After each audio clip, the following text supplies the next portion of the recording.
안녕하십니까 여러분, 오랜만입니다. 마이클입니다.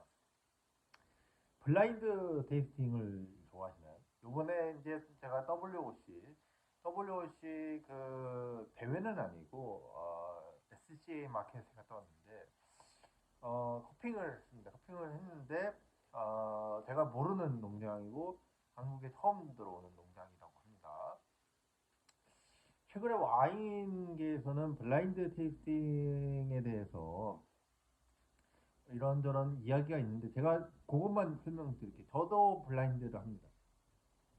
여러분들이 커피숍 가면은 그 종이를 줍니다. 인포메이션 종이를 주는데 그 종이를 안 읽고 일단은 커피 잔부터 찍습니다.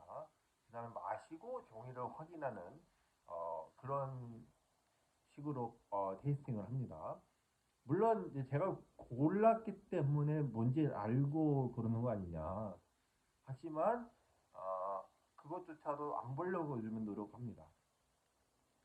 블라인드 테이스팅을 하는 목적은 다음과 같습니다. 블라인드를 해서 그 커피를 맞추거나 와인을 맞추는데 집중하지 않습니다. 오롯이 평가를 하는데 집중을 합니다. 이 평가는 두 가지 항목이 있습니다. 가격과 맛의 일치.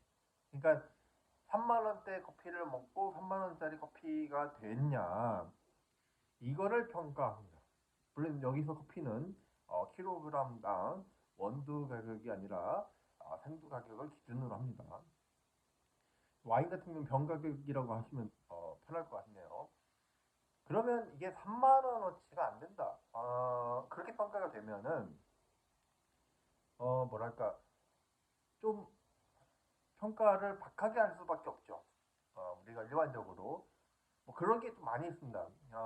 대체적으로 한국에 들어오는 커피 중에서 COE가 붙거나 컴페티션에서 붙거나 하면은 가격을 좀 올리는 경향이 있고 어떤 사이트에서 뭐 예를 들어서 100점 맞았다 그러면은 블로거나 그 커피에 대해서 가혹하게 칭찬하는 경향이 있죠.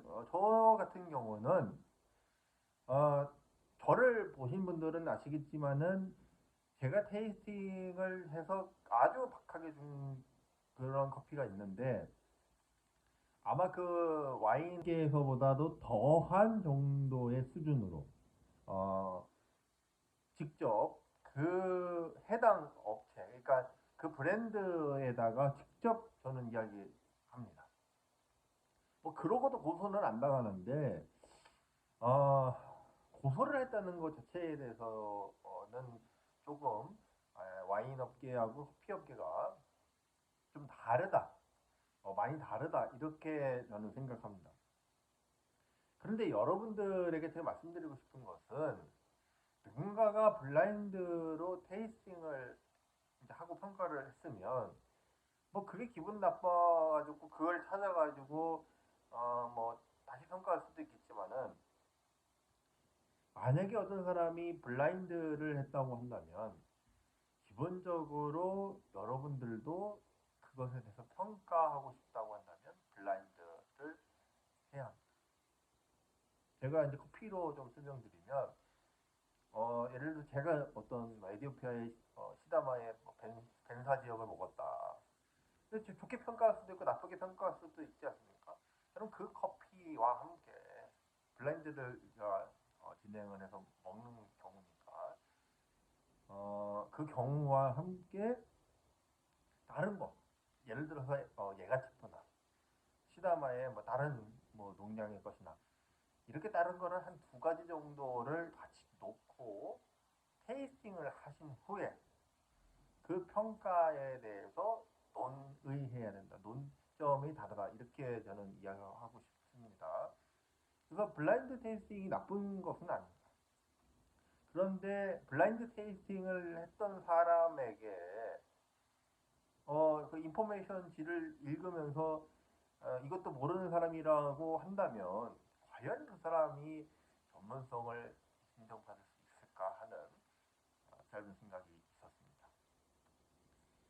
요번에 제가 이제 커피에서 블라인드 테이스팅에 준하는 거의 블라인드 테이스팅이라고 보셔도 될 만한 아예 한국에 없었던 그런 커피 농장의 커피를 맛봤는데, 역시나도 저의 평가 기준하고 일반 사람들의 평가 기준하고 좀 다르다. 저는 맛있는 걸 찾는 그런 사람입니다. 그러나 1번부터 10번까지의 랭크되어 있는 것들을 보면 대부분 게이샤거나 게이샤 하이브리드가 들어가 있죠. 그러나 11번부터 20번까지의 상위 클래스의 경우에는 핑크 버번도 있고 카토라도 있습니다. 그렇다고 한다는 것은 제가 분명하게 말씀드릴 수 있는 부분이 있습니다. 제가 이제 좋게 평가했던 거는 핑크 버번인데, 같은 발효를 했을 때 그 발효에서 극강의 맛을 표현해 주는 건 게이샤가 맞습니다. 그러나 핑크 버번을 한번 생각을 해보십시오. 핑크 버번이라고 하는 품종이 게이샤만큼의 어떤 고급 품종으로 알려지고 있지는 않습니다. 게이샤랑 비슷하게 평가할 수 있는 품종으로 파카마라 정도가 있죠. 그러나 파카마라와도 다른 핑크 버번이 상위에 랭크되어 있는 경우도 있습니다. 이것이 블라인드의 힘이라고 생각합니다. 먼저 게이샤를 읽으면 우리는 게이샤는 무조건 좋다라고 생각하는 경향이 있습니다. 그렇기 때문에 그 경향상 우리는 그것을 블라인드를 하지 않고 선입견을 가지게 되죠. 대부분 이거 게이샤다. 게이샤를 먼저 고르더라고요. 저는 충격이었어요. 향을 맡고 맛을 봤는데 향에서도 핑크 버번이 압도하였고요. 맛에서도 핑크 버번이 압도하였고 게이샤보다 핑크 버번이 더 싸다고 합니다. 수입사의 입장을 들어보면. 그러면 같은 점수라고 가정해보죠. 그럼 게이샤보다 핑크 버번을 사는 게 훨씬 이득이라고 저는 생각합니다. 그런데 저는 감히 말하는 건데, 만약에 팔게 되면 게이샤는 아마 금방 단종될 가능성이 높죠. 핑크 버번은 좀 남을 가능성이 있다고 봅니다. 근데 그러나 제가 말씀드리고 싶은 것은, 그렇다고 해도 우리가 저는 이제 블라인드를 했습니다. 아예 뭐 종이가 적힌 걸 보이지를 않았어요. 뭔지를 알고 싶었는데 아예 보이지 않아가지고 어쩔 수 없이 깜깜이 이제 커핑을 했습니다.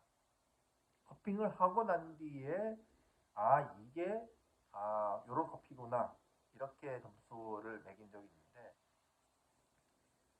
일단은 뭐 그 농장에서 이야기할 건 아니고 오늘 블라인드에 대해서 좀 이야기를 하는 측면이니까, 그렇게 하고 나니까 생각보다